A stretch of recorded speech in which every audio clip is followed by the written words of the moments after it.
有組織罪案及三合會調查科喺記者會上邊展示搜到嘅氣槍、一批懷疑用嚟製造爆炸品嘅器材同埋化學品，以及喺其中一個人嘅屋企揾到叫做 Tatp 嘅爆炸品。Tatp 咧呢個係一個唔穩定嘅爆炸品嚟嘅。如果遇到呢個嘅高溫啦，或者輕微嘅摩擦咧，或者嗰個嘅情況改變咧，佢都係會爆炸嘅。好少份量嘅呢啲咁嘅 Tatp 嘅炸藥咧，係足以咧係可以令一架汽車咧係摧毀嘅。佢揾到嗰啲所謂炸彈原料啦，原料嚟嘅 Tatp 啦，Tatp 我哋一經查過係咩咧？其實就係洗甲水。佢話搜到喺西貢一個單位搜到3支2公升嘅洗甲水，佢可以咁樣都攞嚟做大新聞，話攞嚟做炸彈。咁相信其實即係大家個居心都好都睇得出啦。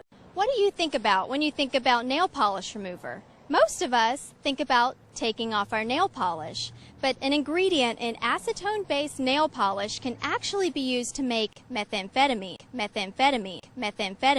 and that is why CVS has implemented a new store policy where you have to be 18 years of age or older to purchase acetone-based nail polish remover, and you have to have the identification to prove it. Because acetone is an ingredient used in the illegal manufacture of methamphetamine, we recently implemented a policy that a valid ID must be presented to purchase acetone-containing products, such as nail polish remover. Some of the ingredients used to make meth are highly explosive.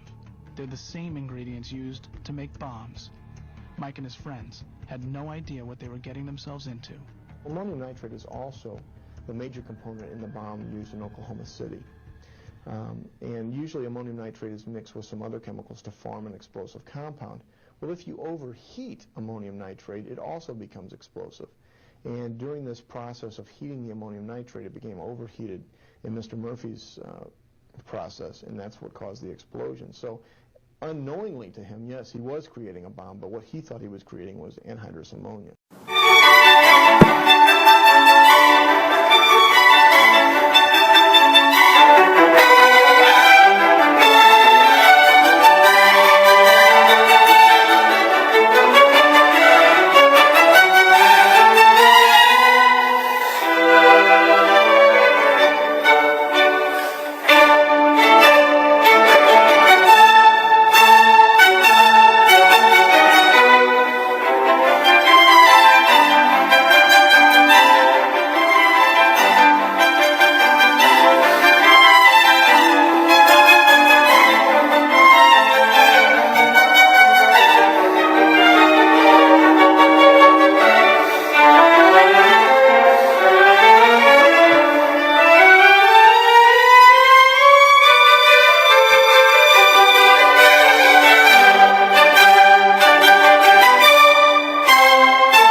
London's entire underground network has been closed after an explosion at Aldgate Underground Station in the east of the city.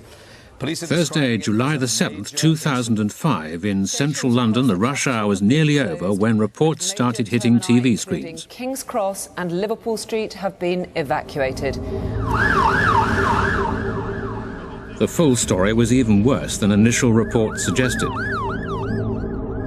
There had been a series of coordinated suicide bomb attacks on the tube network and a bus. 52 people were killed and and about 700 injured, many critically.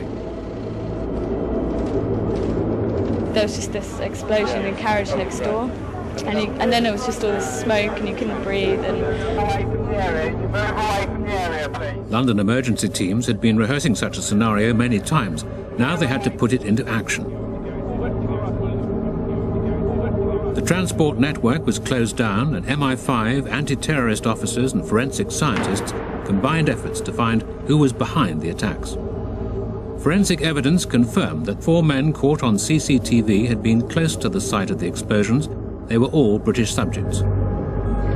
It later emerged 3 of the suspected bombers had travelled by train from Leeds to Luton. A 4th had travelled there by car. They were all carrying rucksacks.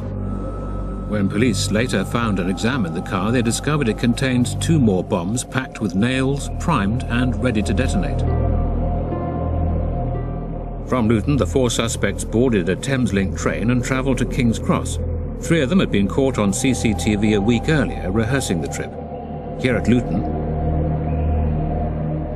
and here at King's Cross.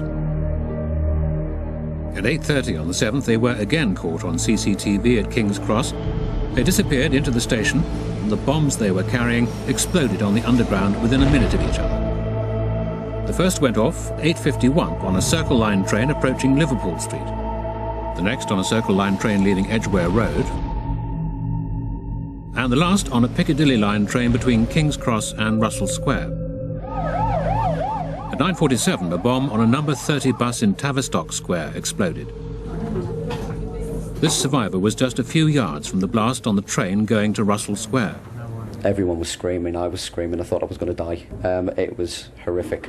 My hair felt funny, it was the heat and I think dried blood. I looked at checked my face, then I checked my leg, and I could basically feel the inside of my leg. It was ripped wide open. You were in one of the trains? Yes, I was in. The Queen, visiting some of the casualties, had a defiant message that expressed the nation's mood. Those who perpetrate these brutal acts against innocent people should know that they will not change our way of life.